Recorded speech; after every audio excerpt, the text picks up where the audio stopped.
கவிஞர் ஆண்டாள் பிரியதர்சினி,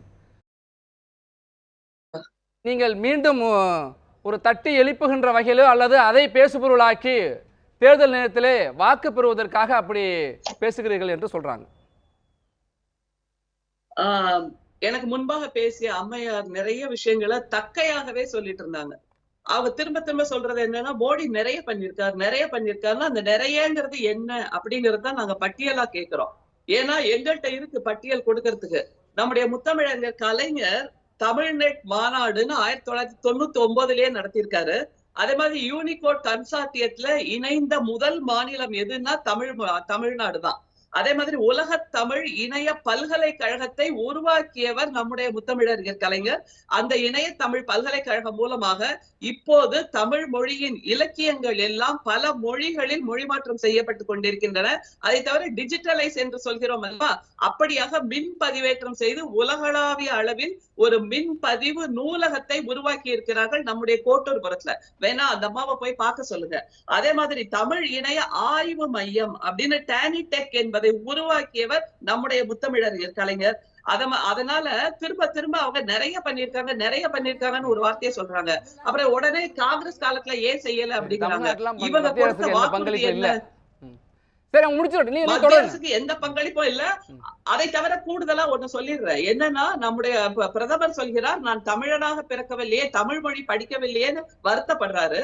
ஆனா இங்க உள்ள நம்முடைய தமிழனாக பிறந்திருக்கின்ற ஆனால் தமிழ் உணர்வு எதுவுமே இல்லாத பிஜேபி மாநில தலைவர் பிஞ்ச செருப்பு அப்படிங்கிறார். நம்முடைய தமிழ் உணர்வை, தமிழனாக நமக்கு அடையாளம் கொடுத்திருக்கக்கூடிய ஒரு உணர்வை, தமிழச்சியாக நமக்கு அடையாளம் கொடுத்திருக்கக்கூடிய உணர்வை பிஞ்ச செருப்பு என்று சொல்கிறார் என்றால் பிஜேபி எப்போதுமே தமிழர்களுக்கும் தமிழ் மொழிக்கும் எதிரானதாக இருக்கிறது அப்படிங்கறத நீங்க புரிஞ்சுக்கணும். அதே மாதிரி நீங்க பலமுறை சொல்லிட்டீங்க, சமஸ்கிருதம் என்பது பேசப்படாத மொழி, செத்த மொழி என்று சொல்கிறோம். ஆனால் இவர்கள் எல்லாம் கடவுளின் மொழி என்பார்கள். வெறுமே 25,000 மக்கள் மட்டும்தான் பேசுகிறார்கள். அதுவும் எப்போ? எனக்கு முன்பாக பேசிய அந்த அம்மையார் சொன்னது மாதிரி மந்திரத்துல மட்டும் நாங்க சொல்றோம் அப்படின்னா, இன்ஸ்டால்மெண்ட்ல இருக்கக்கூடிய ஒரு மொழி எது என்றால் சமஸ்கிருதம். அந்த இன்ஸ்டால்மெண்ட் மொழிக்கு 140 கோடி மக்கள் கட்டுகின்ற வரி பணத்தில் இருந்து ஆயிரக்கணக்கான கோடிகளை அவர்கள் நிதியாக கொடுக்கிறார்கள்.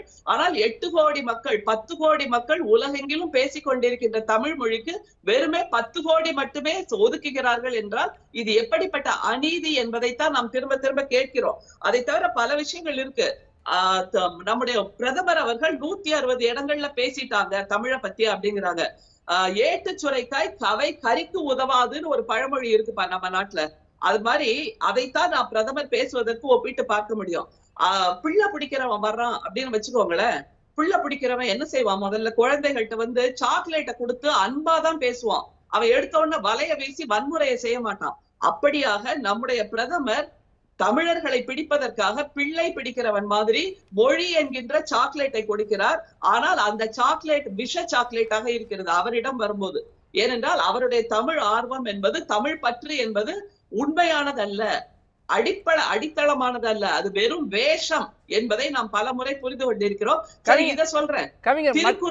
திருக்குறளை இதை மட்டும் கேட்டுக்கோங்க. திருக்குறளை பல இடங்களில் சொல்கிறார் அப்படிங்கிறாங்க.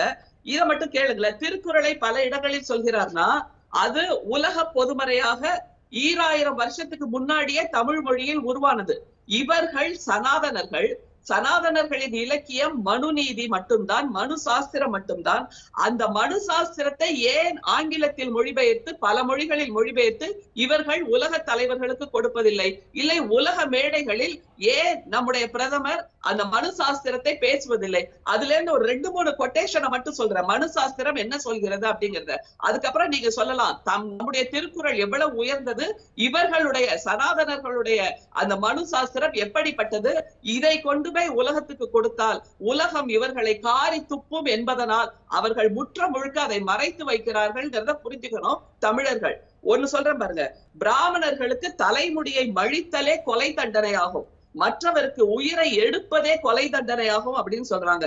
பிராமணன் எல்லா பாவங்களும் செய்தாலும் அவனை கொல்லாமல் காயமின்றி அவன் பொருளுடன் ஊரை விட்டு துரத்தினால் போதும் அப்படிங்கிறாங்க. பிராமணன் கொடுத்தோ கொடுக்காமலோ சூத்திரன் இடத்தில் வேலை வாங்கலாம். ஏனெனில் சூத்திரன் பிராமணனுக்கு பணிவிடை செய்யவே பிரம்மனால் படைக்கப்பட்டவன். இப்படியாக ஏற்ற தாழ்வுகளை பேசுகின்ற, மனிதரிடத்தில் அநீதியை புகுத்துகின்ற பிராமணர்கள், சனாதனர்கள் பேசுகின்ற மொழி மட்டுமே உயர்ந்ததாக சொல்லுகின்ற அந்த சமஸ்கிருதத்தை ஏன் பிரதமர் பேச மாட்டேன் என்கிறார்? ஏன்னா உலகம் இப்போது சமநீதி, சமூக நீதிக்கு நகர்ந்து விட்டது. அந்த சமூக நீதியும் சமநீதியும் தமிழ் மொழியில் தான் ஆழங்கால் பட்டு நிற்கிறது என்பதை நாம் புரிந்து கொள்ள வேண்டும். நீங்க ஏன் பிரதமர் தமிழ் பேச மாட்டேங்கிறான்னு ஒரு கேள்வி வச்சிருக்கீங்க. அதற்கு மத்திய இணையமைச்சர் திரு எல்முருகன் என்ன சொல்லியிருக்காருன்னா, பிரதமர் தமிழில் பேச ஆரம்பித்து விட்டால் போலி திராவிடர்களுடைய ஆட்சி மீண்டும் மீண்டும் இங்கு நடக்காது. மத்திய அரசு தேர்வுகளுக்கெல்லாம் தமிழ் இல்லாமல் இருந்தது, நாங்கள் தான் கொண்டு வந்திருக்கிறோம். அப்படி எங்கள் சாதனைகளை மறைத்து விட்டு இவர்கள் மீண்டும் மீண்டும் மொழி உணர்வை தூண்டியே வாக்கு பெற வேண்டும் என்று முயற்சிக்கிறார்கள் என்கிறார்கள். மொழி உணர்வை தூண்ட வேண்டும் என்பது எங்களுக்கு புதிதான ஒரு விஷயமா இருக்கு. எங்க ரத்தத்திலே கலந்தது மொழி உணர்வு. எங்களுடைய அடையாளமாக நாங்கள் பார்ப்பது எங்களுடைய மொழி, எங்களுடைய தாய் மொழின்னு சொல்றோம். நம்முடைய பிரதமருக்கும் நம்முடைய மாநில பிஜேபி மாநில கட்சி தலைவருக்கும் தான் அந்த தாய்மொழி உணர்வோ, தாய் மீதான பற்றோ, பெண்கள் மீதான மரியாதையோ, மகள்கள் மீதான பாசமோ எதுவுமே கிடையாது. தாய்மொழியில் நம்முடைய பிரதமர் என்றைக்காவது பேசி இருக்கிறாரா? குஜராத் மொழியில் அவர் பேசி இருக்கிறாரா? ஒரு முறை கூட பேசியதில்லை. உலக தலைவர்களை பார்க்கும் போதும் ஹிந்தி தான், பில்கேட்ஸை சந்திக்கும் போதும் ஹிந்தி தான்.